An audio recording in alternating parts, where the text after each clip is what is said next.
রমজানের শেষ 10টা দিন একজন মুমিনের হৃদয়ে কিন্তু অন্যরকম একটা অনুভূতি কাজ করে। আসলে এটাই তো বছরের সবচেয়ে দামি সময়, কারণ ঠিক এই সময়েই চলে আসে সেই রাতটা যার জন্য আমরা এত অপেক্ষা করি, লাইলাতুল কদর। চিন্তা করে দেখুন যে রাতকে আল্লাহ সুবহানাহু ওয়া তাআলা নিজে পবিত্র কোরআনে 1000 মাসের চেয়েও সেরা বলেছেন। এই রাতটা কিন্তু শুধু জেগে থেকে ইবাদত করার জন্য না, বরং এটা হলো আমাদের পুরো জীবনটাকেই বদলে ফেলার একটা বিরাট সুযোগ, অতীতের সব ভুলভ্রান্তি মুছে ফেলার একটা সুযোগ।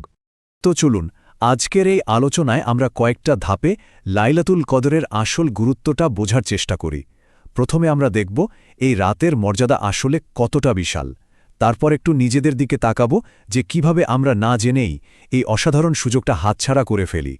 আর একদম শেষে আমরা জানব যে কিভাবে এই একটা রাতকেই আমাদের জীবন বদলানোর একটা শুরু হিসেবে কাজে লাগানো যায়। তাহলে চলুন আলোচনাটা শুরু করা যাক কোরআনের সেই ঐশী ওয়াদা দিয়ে। দেখুন, এই রাতের যে মর্যাদা, এটা কিন্তু কোনো মানুষের বানানো কথা না। এর গুরুত্ব স্বয়ং আল্লাহ রাব্বুল আলামিন পবিত্র কোরআনে ঠিক করে দিয়েছেন। আল্লাহ সুবহানাহু ওয়া তাআলা বলছেন, আউযু বিল্লাহি মিনাশ শাইতানির রাজীম, বিসমিল্লাহির রহমানির রহিম, ইন্না আনজালনাহু ফি লাইলাতিল কদর ওয়ামা আদরাকা মা লাইলাতুল কদর, লাইলাতুল কদরি খায়রুম মিন আলফি শাহর। সুবহানাল্লাহ! একবার শুধু ভেবে দেখুন এই আয়াতগুলোর গভীরতা। আল্লাহ কিন্তু প্রথমে আমাদের মনোযোগ আকর্ষণ করছেন, আমাদের ভাবনার দরজায় কড়া নাড়ছেন, প্রশ্ন করছেন, আর আপনি কি জানেন মহিমান্বিত রাত কি? তারপর তিনি নিজেই এর বিশালতা বোঝানোর জন্য উত্তরটা দিচ্ছেন। এই মহিমান্বিত রাত 1000 মাসের চাইতে শ্রেষ্ঠ। 1000 মাস হিসাব করলে হয় 83 বছর 4 মাস। একবার ভাবুন তো, আমাদের মধ্যে কয়জনের জীবন এত লম্বা হয়? তার মানে হলো এই একটা রাতের ইবাদত একজন মানুষের সারা জীবনের ইবাদতের চেয়েও দামি হয়ে যেতে পারে। আল্লাহ আমাদের জন্য কি যে অসাধারণ একটা সুযোগ রেখেছেন। এই রাতের মাহাত্ম্য এখানেই শেষ না। আল্লাহ তাআলা আরও বলছেন, তানাজ্জালুল মালায়েকাতু ওয়ার রূহু ফিহা বিইজনে রব্বিহিম মিন কুল্লি আমর। এর মানে কি?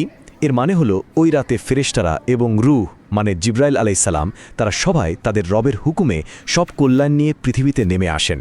মানে আকাশ থেকে শুধু আল্লাহর রহমত আর শান্তি ঝরে পড়তে থাকে। কিন্তু এত বড় একটা সুযোগ, এত মর্যাদাপূর্ণ একটা রাতকে আমরা কিভাবে কাজে লাগাচ্ছি? দুঃখের বিষয় হলো, সত্যি বলতে কি, আমরা অনেকেই এই রাতের আসল মূল্যটা বুঝতেই পারি না। এখন সময় হয়েছে নিজেদেরকে একটু প্রশ্ন করার যে রাতকে স্বয়ং আল্লাহ এত মর্যাদা দিলেন, সেই রাতটা কি আমরা আসলেই হেলাফেলা করে কাটিয়ে দিচ্ছি? দেখুন, অনেকেই কিন্তু রাত জাগে, কিন্তু সেই জেগে থাকাটা কি আল্লাহর জন্য হয়? কেউ হয়তো তারাবি শেষ করে মসজিদের বাইরেই বন্ধুদের সাথে আড্ডায় মেতে ওঠে, কেউ আবার মিষ্টি জিলাপি খাওয়ার আয়োজনে ব্যস্ত। আর এখন তো মোবাইল ফোন আছেই, সোশ্যাল মিডিয়ায় ঘুরতে ঘুরতে কখন যে ফজরের আজান দিয়ে দেয় টেরও পাওয়া যায় না। একটু ভাবি তো, এই মহামূল্যবান সময়গুলো কি এসবের জন্য? এই রাতটাকে অবহেলা করা মানে কিন্তু শুধু কিছু সোয়াব থেকে বঞ্চিত হওয়া না। এর মানে হল জীবনের সমস্ত গুনাহ থেকে মাফ পাওয়ার যে একটা অবিশ্বাস্য সুযোগ ছিল, সেটা নিজের হাতে নষ্ট করে দেওয়া। তবে হতাশ হওয়ার কিছু নেই, কারণ রাসূলুল্লাহ সাল্লাল্লাহু আলাইহি ওয়াসাল্লাম আমাদের জন্য অসাধারণ এক আশার কথা শুনিয়েছেন। তিনি বলেছেন, মান কামা লাইলাতাল কদরি ঈমানান ওয়াহতিসাবান গুফিরা লাহু মা তাকদ্দামা মিন যামবি। এর মানে কি? মানে হলো, যে ব্যক্তি ঈমান আর সওয়াবের আশায় লাইলাতুল কদরে ইবাদতের জন্য দাঁড়াবে, তার পেছনের সমস্ত গুনাহ মাফ করে দেওয়া হবে। সুবহানাল্লাহ! শুধু দুটো শর্ত: এক, ঈমান থাকতে হবে, আল্লাহর ওপর বিশ্বাস, আর 2, ইহতিসাব মানে শুধু আল্লাহর কাছ থেকেই পুরস্কারের আশা করতে হবে। এটা কিন্তু কোনো ছোটখাটো সুযোগ না। এখন প্রশ্ন হল, তাহলে এই রাতগুলো কাটানো উচিত কিভাবে? এর উত্তর খুঁজতে গেলে আমাদের তাকাতে হবে আমাদের প্রিয় নবী হজরত মুহাম্মদ সাল্লাল্লাহু আলাইহি ওয়াসাল্লামের দিকে। তিনিই তো আমাদের জন্য সেরা আদর্শ। আম্মাজান আয়েশা রাদিয়াল্লাহু আনহা বর্ণনা করছেন, তিনি বলেন, কানা আন-নবিয়্যু সাল্লাল্লাহু আলাইহি ওয়াসাল্লাম ইযা দাখালাল আশরু আহিয়াল লাইলা ওয়া আইকাযা আহলা। এর অর্থ হল, যখন রমজানের শেষ 10 দিন আসত, নবীজি সাল্লাল্লাহু আলাইহি ওয়াসাল্লাম নিজে সারা রাত জেগে ইবাদত করতেন আর তার পরিবারকেও জাগিয়ে দিতেন, কারণ তিনি জানতেন এই রাতগুলোর মূল্য কতখানি। তিনি শুধু একা নন, তার প্রিয় পরিবারকেও এই রহমতের অংশীদার করতেন। আমরা কি আমাদের পরিবারের জন্য এটা করি? তাহলে এখন মূল কথায় আসি। এই রাতে আমাদের ঠিক কি করা উচিত? কিভাবে এই একটা রাতকে আমাদের জীবনের একটা টার্নিং পয়েন্টে পরিণত করা যায়? আসলে লাইলাতুল কদর হলো একটা নতুন জীবন শুরু করার রাত। এই রাতে আমাদের 3টা শক্ত সিদ্ধান্ত নিতে হবে। 1, মন থেকে আন্তরিকভাবে আল্লাহর কাছে তওবা করা। 2 এমন কিছু ভালো কাজ শুরু করার নিয়ত করা যা আমরা রমজানের পরেও চালিয়ে যাব। আর 3 রমজানের পরে নিজের ঈমানকে ধরে রাখার জন্য প্রতিজ্ঞা করা। একবার ভাবুন, আম্মাজান আয়েশা রাদিয়াল্লাহু আনহা, তিনি রাসূল সাল্লাল্লাহু আলাইহি ওয়াসাল্লামকে জিজ্ঞেস করলেন, ইয়া রাসূল আল্লাহ, আমি যদি লাইলাতুল কদর পেয়ে যাই তাহলে কি দোয়া করব?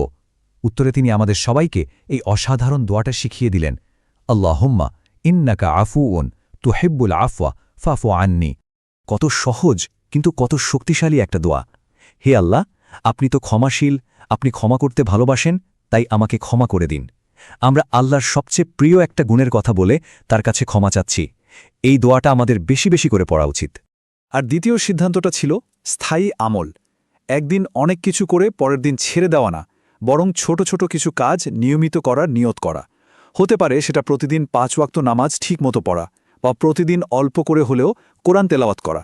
কারণ রাসূল সাল্লাল্লাহু আলাইহি সাল্লাম বলেছেন, আল্লাহর কাছে সবচেয়ে প্রিয় কাজ সেটাই যা নিয়মিত করা হয়, যদিও পরিমাণে তা অল্প হয়। ধারাবাহিকতাই আসল। সবশেষে যে কথাটা আমাদের মনে রাখতে হবে সেটা হলো, লাইলাতুল কদরের আসল উদ্দেশ্য কিন্তু শুধু এক রাতের ইবাদত না।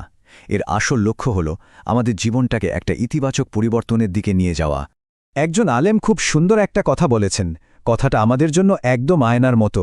তিনি বলেন, কারো রমজান কবুল হয়েছে কিনা তা বোঝার উপায় হল রমজানের পরে তার অবস্থাটা কেমন থাকে।